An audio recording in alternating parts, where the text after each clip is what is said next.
أعوذ بالله من الشيطان الرجيم. بسم الله الرحمن الرحيم. أشهد أن لا إله إلا الله وحده لا شريك له وأشهد أن محمدا عبده ورسوله. اللهم صل على سيد رسولك وخاتم أنبيائك محمد وآله الطيبين الطاهرين وصل على جميع الأنبياء والمرسلين والحمد لله رب العالمين. Brothers and sisters in Islam, ang topic natin ngayon hapon ay ang subject matter na ang title is Should we believe in the Shia doctrine of Imama? Dapat ba natin paniwalaan ang paniniwala ng mga Shia sa Imama or divine leadership ng alam natin na pinapaniwala ng mga Shia na the 12 Imams, peace be upon them all. As Muslims, we are commanded by Allah subhanahu wa ta'ala to settle our dispute. Dapat ayusin natin ang lahat ng bagay na hindi natin napagkasunduan through the Quran and the Sunnah.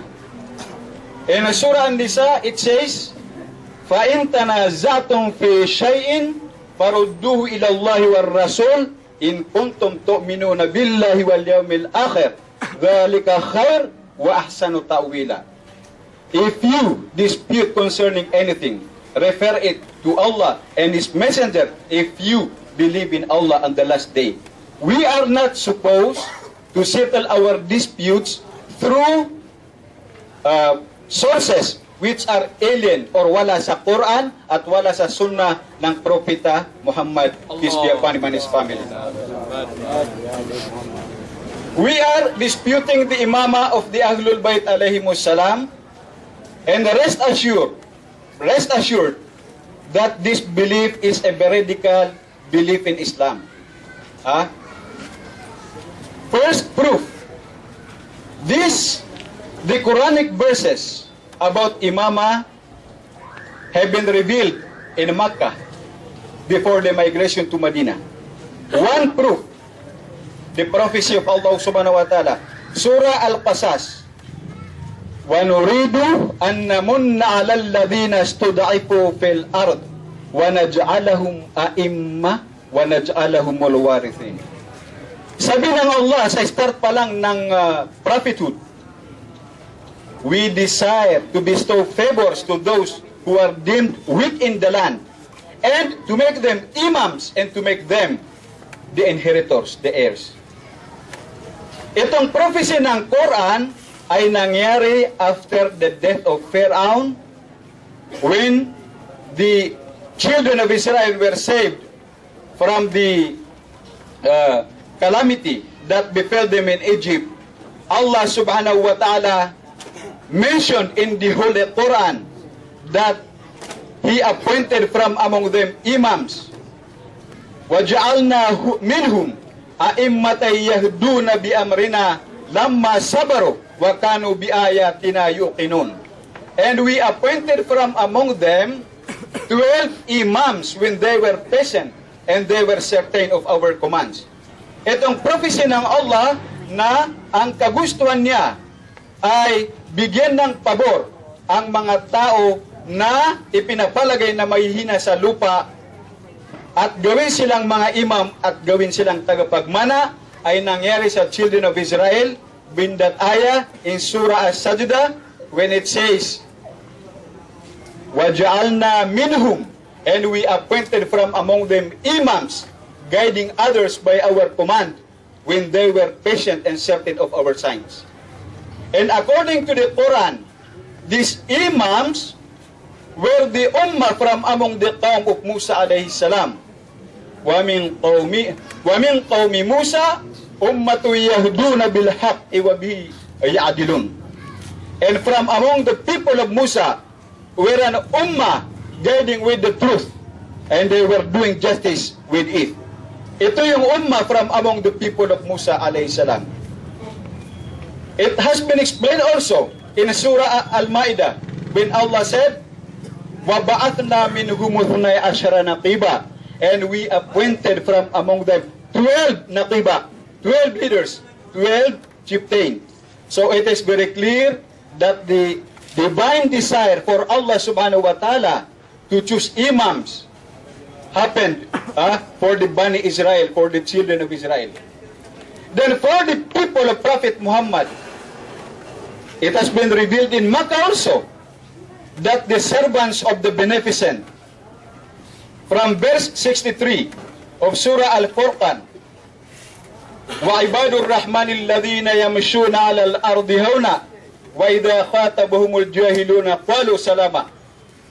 Nag-umpisa sa aya na yan ang divine legislation. Then dumating tayo sa verse 74, وَالَّذِينَ يَقُولُونَ رَبَّنَا هَبْ لَنَا مِنْ أَزْوَاجِنَا وَذُرِّيَّاتِنَا قُرَّةَ أَعْيُنٍ وَاجْعَلْنَا لِلْمُتَّقِينَ إِمَامًا أُولَئِكَ يُجْزَوْنَ الْغُرْفَةَ بِمَا صَبَرُوا وَيُلَقَّوْنَ فِيهَا تَحِيَّةً وَسَلَامًا. And those who say, Ya Allah, bestow upon us the qurrata ayun, yung makakapagbigay ng kaligayahan sa mga mata namin, sa mga angkan namin o mga apo namin, at gawin mo kaming mga imamul muttaqin. The Quran is a guidance to the pious. ذَلِكَ الْكِتَابُ لَا رَيْبَ فِيهِ هُدًى لِلْمُتَّقِينَ. And if you are a muttaqin, you must try to know who are these imamul muttaqin. أُولَئِكَ يُجْزَوْنَ الْغُرْفَةَ بِمَا صَبَرُوا وَيُلَقَّوْنَ فِيهَا تَحِيَّةً وَسَلَامًا. They will be given the highest place in heaven because of their patience, this imamul muttaqin. Now, we are Muslims. We are supposed to believe in Allah, His Messenger, and the Quran. And it is ironic that, or nakakapagtaka, na naniniwala tayo sa Allah, naniniwala tayo sa Propeta Muhammad, peace be upon him and his family, naniniwala tayo sa Quran. We are claiming to be righteous. But ang sabi ng Quran, laisal birra an tuwallu ujuhakum qibala al-mashriqi wal maghrib, walakinnal birra man amana billahi wal yawmil akhir wal malaikati wal kitabi wan nabiyyin. These matters concern our beliefs. Nakakapagtaka na naniniwala tayo sa Quran, naniniwala tayo sa Allah, naniniwala tayo sa Propeta Muhammad, naniniwala tayo sa araw ng panghukom, naniniwala tayo sa propeta, sa lahat ng mga nabi, sa mga malaika. But kinakaligtaan natin itong mga verses ng Quran na nai-reveal pa lamang sa Makkah. Then, in Makkah also, we are informed by Allah subhanahu wa ta'ala that on the day of judgment, we will be called with our respective imams. Paano natin tatalikuran itong usapin na to?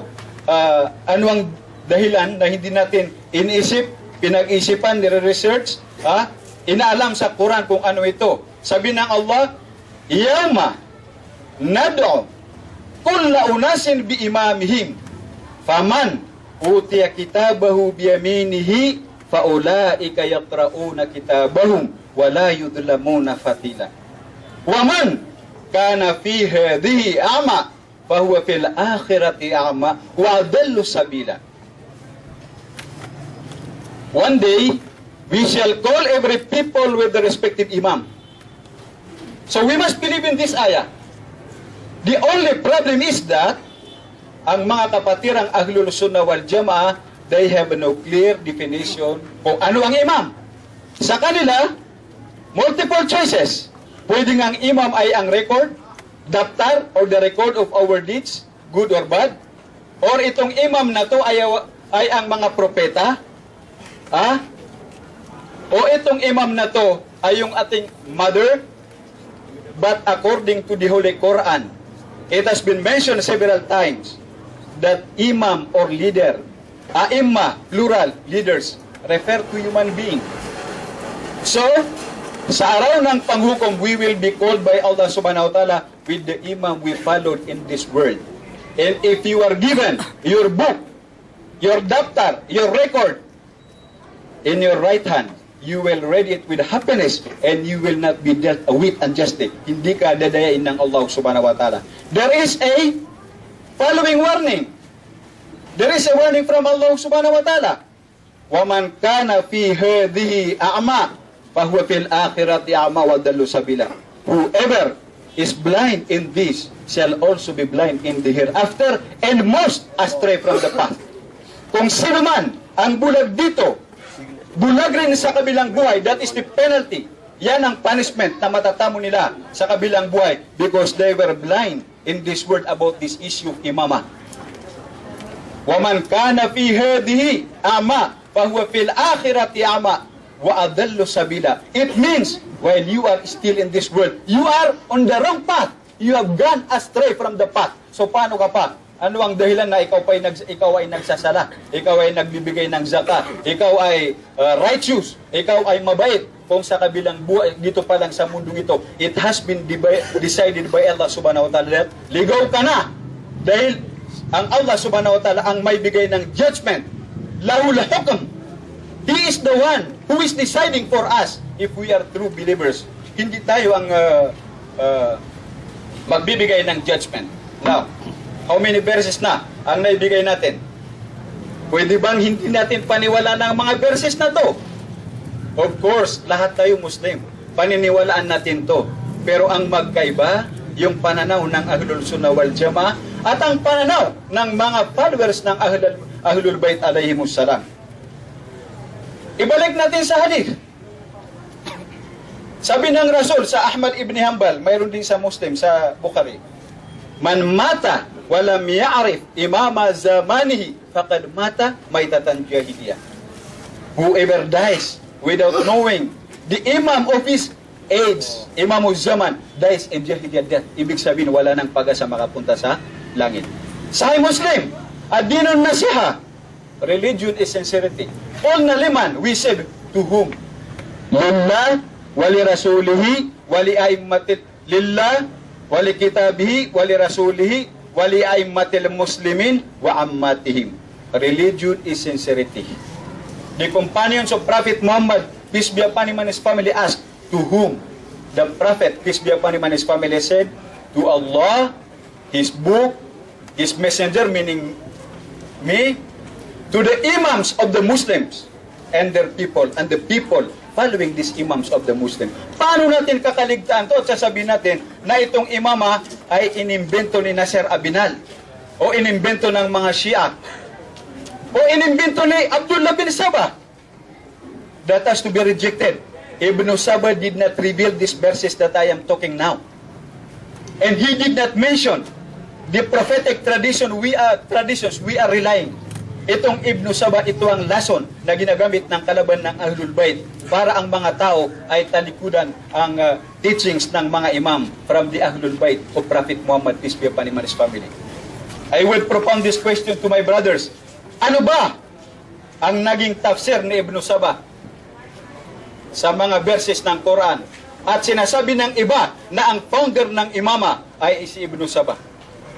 Ano ang mga prophetic traditions na nanggaling kay Ibn Sabah na itong mga hadith na nakikita natin, siya pala ang founder ng Shiism or the Islam as propounded or as explained by the imams alayhimus salam. Nakakapagtaka itong personality na to. Ni isang tafsir ng Quran, wala siyang nababanggit. Pero ang paniniwala ng iba, siya daw ang siya daw ang architect, siya daw ang founder ng imama ng Ahlul Bait alayhimus salam. Another verse from the Holy Quran.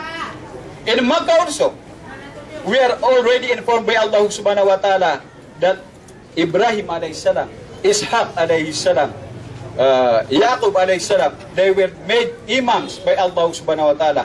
وَجَعَلْنَاهُمْ أَئِمَّةً يَهْدُونَ بِأَمْرِنَا وَأَوْحَيْنَا إِلَيْهِمْ فِعْلَ الْخَيْرَاتِ وَإِقَامَ الصَّلَاةِ وَإِيتَاءَ الزَّكَاةِ وَكَانُوا لَنَا عَابِدِينَ. Ginawa namin na imam ang Ibrahim, ang Ishaq, ang Yaqub, na mga imam na nag-guide or nag-guide sa mga tao by the command of Allah, and we reveal to them the doing of good deeds. Wa awhayna ilayhim fi'ala al-khairat, and the establishment of prayer and the giving of zakah, and they worship none but us. Wa kanu lana abidin. So paano sasabihin na itong imama ay nilika ng mga Shia na walang basihan sa Quran? That was revealed in Makkah, in Surah Anbiya. Now, nalaman din natin sa Makkah na ang Pharaoh ay imam na tinatawag ang mga tao sa impyerno. وَجَعَلْنَاهُمْ أَئِمَّةً يَدْعُونَ إِلَى النَّارِ, and we made them imams calling the people to the hellfire.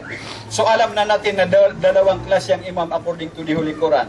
Imam guiding others by the command of Allah, and imams calling the people to the hellfire. Pag ang nasunod mo, yung mga taong tinatawag tayo sa impyerno, ay impyerno din ang bagsak natin. Maka rin yun. Surah Al-Qasas. Then, dumating na tayo sa Madina. Faqatilu a'immatal kufr and kill the leaders of unbelief. So, ibig sabihin ang nakalaban ng Propeta Muhammad, peace be upon him and his family, at mga noble companions niya sa Badr, Uhud, they were the leaders of unbelief. And they were destroyed by the messenger, peace be upon him and his family, through the hands of Imam Ali alayhi salam and other companions who did not run away from the battlefield. Then in Surah Al-Baqarah mismo, the divine legislation, dahil tinanggal na sa Bani Israel ang prophethood, natapos na sa panahon ng Isa alayhi salam, we are reminded by Allah subhanahu wa ta'ala, وَإِذِ ابْتَلَى إِبْرَاهِيمَ رَبُّهُ بِكَلِمَاتٍ فَأَتَمَّهُنَّ قَالَ إِنِّي جَاعِلُكَ لِلنَّاسِ إِمَامًا قَالَ وَمِنْ ذُرِّيَّتِي قَالَ لَا يَنَالُ أَهْدِ الظَّالِمِينَ. And when his Lord tried Ibrahim with certain commands, he fulfilled them. Allah said, verily, I appoint you as imam for mankind. He said, how about my progeny? Allah said, my covenant does not include the unjust. Dapat natin natandaan na this honor of imama was given to Ibrahim alayhi salam while he was a servant of Allah. He was a friend of Allah. He was a Shia, or he belonged to the religion of Nuh alayhi salam. Wa inna min shi'ati la Ibrahim. He was a prophet of Allah. He was a messenger of Allah. He was an ummatan qanitan lillah. He was an ummah by himself. And he was also an imam. Paano natin tatalikuran itong usapin na to? Na this is the highest office that was given to Ibrahim alayhi salam when he was able to follow the command of Allah for him to sacrifice Ismail alayhi salam. And he passed the test, aside from the tests that were given to him before that. So brothers and sisters, this imama is only one of the aspects of the honor and favor of Allah subhanahu wa ta'ala to the family, purified family of Prophet Muhammad, peace be upon him and his family. Khilafat also, wilaya, being guides of the Muslim to the right path. Dumating tayo sa punto sa Madina. Sabi ng Allah, A'udhu billahi minasyaitanir rajim, Ya ayyuhalladhina amanu ati'u Allah wa ati'ur rasul wa ulil amri minkum. O kayong mga nananampalataya, sundin natin ang Allah at sundin natin ang Rasul at ang mga tao na tinatawag na ulil amr, binigyan ng authority from among you, hindi kayo. Binigyan ng authority. So, in our books, nabanggit ang 12 amirs in Bukhari, also in Muslim, about the 12 caliphs. And as we have stated before, napakaraming libro ng Ahlul Sunnah wal Jama'ah na naglalaman itong 12 imams. And for the names, nandun din sa kitab na hindi naman kitab ng Shia, yung kitab na Yanabiyul Mawadda, na binanggit ng Propeta Muhammad the names of these 12 ulul amri minkum. Then, sa Shia naman, yung sinasabi namin parati sa inyo na itong ulil amr na to na explain ng Propeta Muhammad, peace be upon him and his family, when this verse was revealed, Jabir ibn Abdullah al-Ansari said to Prophet Muhammad, peace be upon him and his family, Ya Rasulullah, arafna Allah wa rasulah, faman ulul amri alladhina qarana Allah ta'atahum bi ta'atik. Jabir said, Oh Messenger, alam namin ang pagsunod sa Allah at pagsunod sa iyo, sa Rasul. Who are these? Ulil amr, na ang pagsunod sa kanila ay na-join sa pagsunod sa iyo. It was combined with your obedience.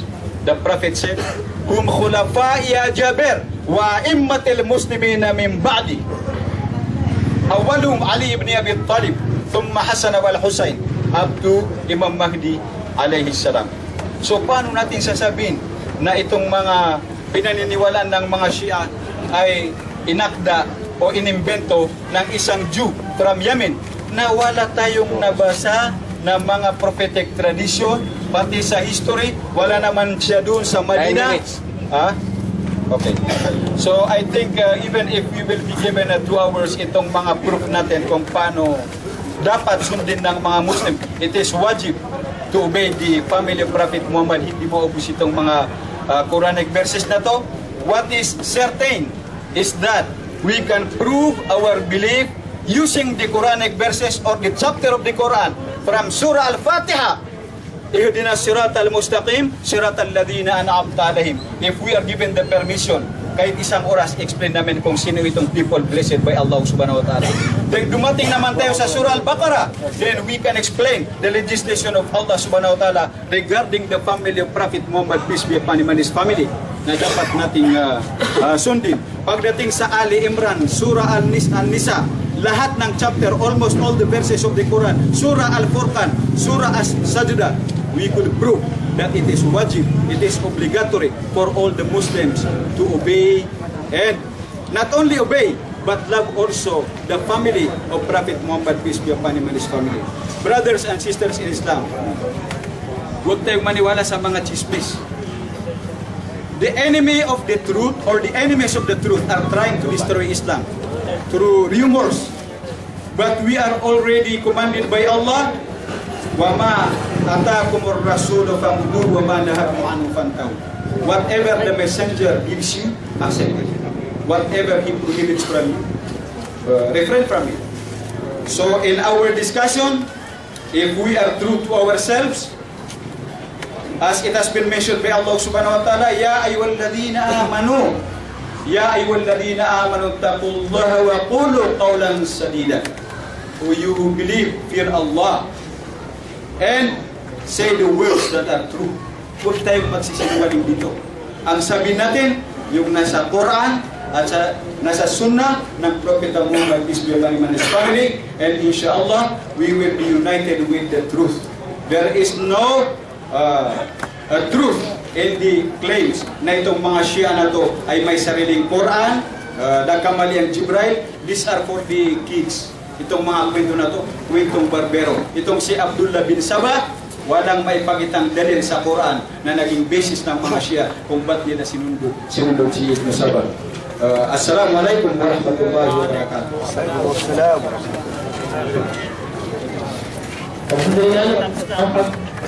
Present ng ating unang speaker na ngayon ay naipaliwanag niya ang dapat na paniwalaan ang doctrine ng imama. Ngunit pinapalarating ang brother ngayon ay nasa under Ilayin ko ng konti. nasa under ng pagtatanong ka ngayon sa loob ng 10 minuto. Batay sa mga pinakita mong reglamento at mga katibayan na binasa natin sa Quran at sa Hadith, ngayon ay ibibigay na natin, handa ka na sa tanong ng ibibigay na natin ang pagtatanong sa loob ng 10 minuto kay Ustaz Muhammad Adam. Bismillahirrahmanirrahim. Assalatu wassalamu ala rasulillah. Okay. Ang tandaan natin ang paksa natin. Ang paksa natin dito ay tungkol sa paniniwala sa 12 imam.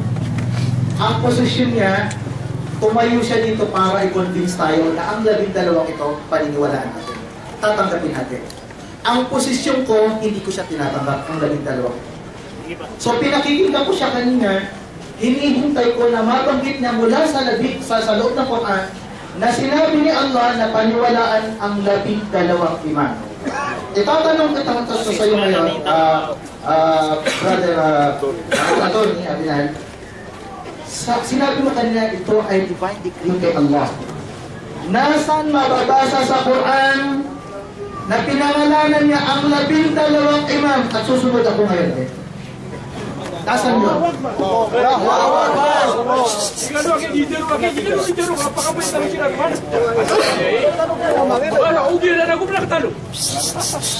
Pitakan siya pagalawa ba? Makana ada sila siya. Alam mo na rin, mapakinig ka tanong. Kalabuhin niya yung malalagan na kambayo ka. O hindi nakapagisa. Ang tanong mga nagagyan ko tati tuntol. Napakapasasilan, tingin pa piyaki siya ito, gito'y parati ang tanong. Ginan, dalawa ba ka? May mapita ko siya. Okay ba kaya mapita kasi? Okay. May tanong ba gano'n ba? Kat mo masubang, Billahi minasyaitanir rajim. Bismillahirrahmanirrahim. Napalinaw po ng paksa natin ngayon. Should we believe in the doctrine of the imama by the Shia? Yan ang nakalagay dyan. And we should understand, Brother Mahmoud, that this is Muammar, that this is a fundamental principle of religion. Pag ang prinsipyo nandiyan sa Quran, the details should come from Prophet Muhammad peace be upon him and his family. So, nabanggit ko yung mga prophetic tradition kung dapat natin kung bakit dapat nating paniwalaan itong imaman ng 12 imams. Tayo lang, baka ayaw natin alamin itong mga pangalan ng mga imams na nabanggit sa mga kitab natin. Kung alamin natin, we will be guided by Allah to their obedience and to their love. Kasi kung baliktarin ko yung tanong sa iyo, saan nabanggit sa Quran yung details ng ibang bagay na ginagamit sa jurisprudence? Even the 5 times prayer, na alam natin yan lahat. Even the rules on ablution, maraming details. But what is important, we have proven our belief in the Quran. It is up to us to know them from the prophetic traditions of Prophet Muhammad peace be upon him and his family, because these Quranic verses are mutually supporting each other, and inshallah you will be able to know them. As I have stated, the prophetic tradition should conform to the verses of the Quran, but may basis sa Quran na sinabi ng Rasul, after me, my successor and the imams of the Muslim will be Ali ibn Abi Talib, who are weak to oppose Prophet Muhammad peace be upon him and his family. So hindi po ako lumabas sa topic. Ang topic natin napakalina. Should we believe in the Shia doctrine of Imama? It is in the Quran. If you want the details about the 12 imams, I would recommend that you go to the prophetic traditions at masusumpungan mo ang mga pangalan ng mga imam. Sige po, bigyan niya ng sagot o pangalawang sagot. Pangalawang tanong ko, nabanggit niya na meron daw sa loob ng Quran na 12 naqiba. 12 naqiba. 12 mga naqib, mga leaders, sabi niya. Meron din ba nabanggit sa loob ng Quran 12 imaman?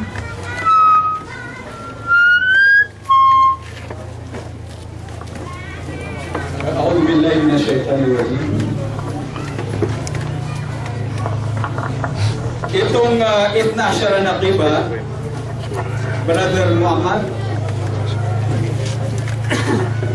explains the imama of the imams from the Bani Israel. As I have stated a while ago, in verse 24 of Surah As-Sajdah, the chapter on prostration, binigyan ito ng emphasis para malaman natin. Para wala tayong alindangan. Sabi ng Allah, sinagtanong kayo. وَمَنْ أَظْلَمُ مِمَّنْ ذُكِّرَ بِآيَاتِ رَبِّهِ ثُمَّ أَعْرَضَ عَنْهَا وَإِنَّ مِنَ الْمُجْرِمِينَ مُنْتَقِمٌ وَلَقَدْ آتَيْنَا مُوسَى الْكِتَابَ فَلَا تَكُنْ فِي مِرْيَةٍ مِنْ لِقَائِهِ وَجَعَلْنَاهُ هُدًى لِبَنِي إِسْرَائِيلَ إِنَّ رَبَّكَ هُوَ وَجَعَلْنَا مِنْهُمْ أَئِمَّةً يَهْدُونَ بِأَمْرِنَا